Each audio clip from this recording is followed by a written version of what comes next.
who used the aqueduct for the first time. In the Hajar era, Bishr used to collect stones such as silica and flint from riverbeds to supply weapons. With the emergence of the Neolithic Age and the spread of agriculture and animal husbandry, the demand for these stones increased. In this way, early humans searched deep into the earth and discovered mines to meet their needs. With the passage of time and the increase in population, mankind realized the importance of division of labor, and thus the first miners emerged. With the expansion of mines, the techniques of miners gradually evolved, and they invented underground topography measurement methods while discovering and extracting mines. One of the biggest obstacles in the way of the miners was the presence of underground water in the mines, and this made them search for a way to extract excess water from the mines and lower the underground water level. Finally, the miners managed to remove the excess water by creating underground corridors with a slope lower than the slope of the ground. After the initial aqueduct was created by the miners, the resulting water was collected in the form of a pool or pond at the foot of the mountains. Due to the abundance of water resources at that time, spring, river, this water was not used by early humans. In his book called Technical Aqueducts for Access to Water, Henry Gublow says about the history of the invention of aqueducts in the world and the place of formation and evolution of this technique. In Europe, for the first time in Germany and Belgium, underground aqueducts and channels for extraction of excess water from mines was used, and for this purpose, about 50,000 kilometers of underground canals have been dug. Of course, years ago and before the Europeans, this method was used in Western Rome during the Augustan era, and the Europeans learned this technique during the Renaissance and the Middle Ages.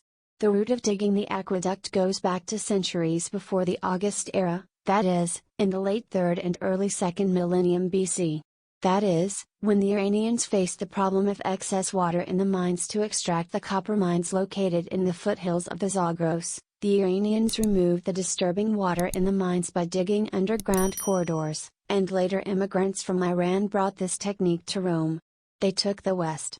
Then, with the passage of time, around 35 centuries, Europe learned this technique from Iran. Later, with the increase in population and the migration of European and Indian immigrants to Iran, the immigrant tribes were forced to use sewage from mines for agriculture in the late 2nd millennium BC. In this way, the first Iranians were the first to settle in the foothills for the purpose of agriculture and the use of canal water.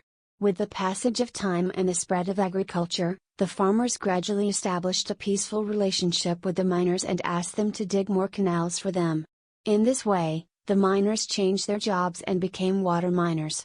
At the end of this time, the aqueduct in today's sense entered the field of existence, and mankind began to fight with the desert in order to conquer and destroy it by breaking the barrier of underground water travels.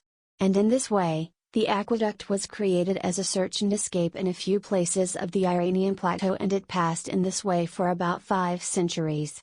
The basic stage of the development of the aqueduct in Iran took place after the migration of the Persian and Median peoples to the Iranian plateau. When the Achaemenid came to power, in the 6th to 4th centuries BC, the residential areas of the Iranian plateau, which were scattered and limited to places located on the edge of springs and rivers, expanded rapidly. Achaemenians created magnificent cities such as Akhtavan, Hamadan, Pasargad, Tikjamshid and Rages or Rahes, Ray, with the help of Qanat. The central power in the Achaemenid Empire made the development of aqueducts and the spread of agriculture its most important program, and encouraged the people by granting the right to use barren lands without paying any money for at least 5 generations to those who built aqueducts on these lands. He used to dig aqueducts and farm. In this way, the aqueducts were the technical, a means of obtaining water, economic, agricultural development, demographic, increase in agriculture and development, and attraction and settlement of the population, foundation in the Achaemenid Empire, and caused the durability and development of this great empire. So, the extinction of the Achaemenids by the Alexandrians, the development of the aqueduct during the reign of the Alexandrians suffered a severe decline. Alexandrians were Parthians and Parthians were nomads, therefore they had no knowledge of agriculture. For this reason, they did not realize the importance of aqueducts, and during their reign, last quarter of the 4th century BC to the first quarter of the 2nd century AD, in addition to the fact that no aqueducts were dug, many Iranian aqueducts were destroyed, and Iranian turned into a dry land again. With the coming of the Sassanids, the second quarter of the 3rd century to the middle of the 8th century AD, and the resumption of the settlement life, the aqueduct was again considered, and the aqueduct became the basis of the development of the Sassanid cities, and to some extent the damages caused by the rule of the Alexandrians were compensated, but during this period, the aqueduct could not be developed as during the Achaemenid period, and the lack of attention of the Alexandrians was evident in the lack of development of the aqueduct. After the fall of the Sassanids, middle of the 7th century to the end of the 18th century AD, and the arrival of Islam in Iran, there were profound political, social and linguistic changes in Iran. But it seems that some basic structural and economic elements have not been harmed by the emergence of new ones, and this is also the case with the aqueducts. At that time, the Abbasid jurists declared that those who cultivate fertile lands are exempt from paying taxes. In the 9th century AD, the first book about aqueducts was compiled, which was called Al-Khani. Using this book, people dug many canals until the 11th century, which coincided with the Samanid period, which shows the importance of canals and agriculture in that era. Al-Khani's book was above all a legal treatise. And basically, he paid less attention to the technical basics of the aqueduct. In the 11th century AD, 1010 AD, the most important and complete book about the aqueduct and its technical issues was written by Abu Bakr Muhammad bin Hassan al-Kharji under the title of Risala Bahi Subzamdi Kharji. But since this book was written in Arabic, Islamic scientific language, unfortunately it could not be used by the common people of that time. In general, it can be said that from the 11th century to the middle of the 18th century, the aqueduct had a good and almost uniform growth.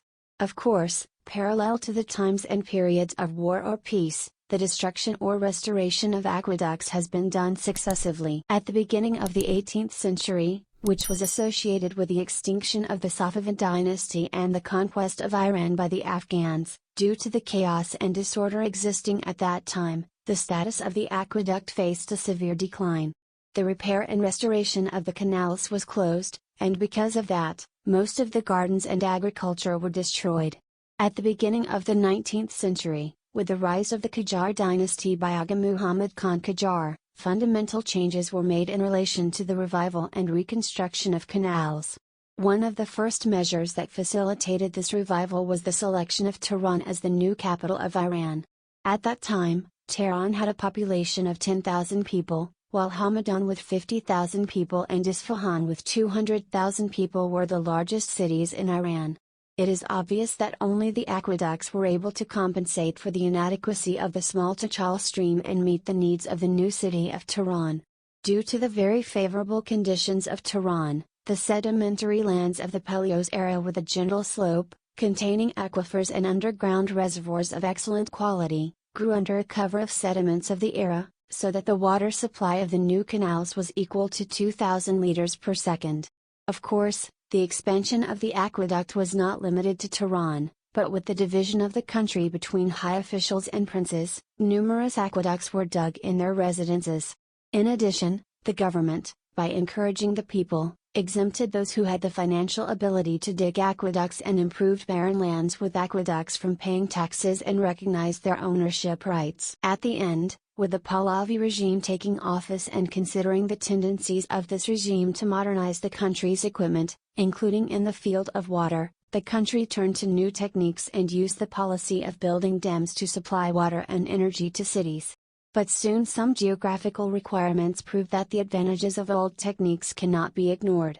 In fact, due to the weak vegetation cover, underground water exploitation units in Iran are more suitable for infiltration of water into the ground than flowing on the surface of the earth and filling the lakes behind the dams. In addition, the water of these sources does not evaporate, unlike the lakes behind the dams, and this proved that the existence of aqueducts is still necessary for the country. In this way, the time of the death of the aqueduct in Iran has not yet come, and there is always the possibility of exploiting these huge underground resources. These water resources will continue to exist for a long time after the oil mines are finished, and since Iran is a water-scarce country, these resources are considered a huge wealth.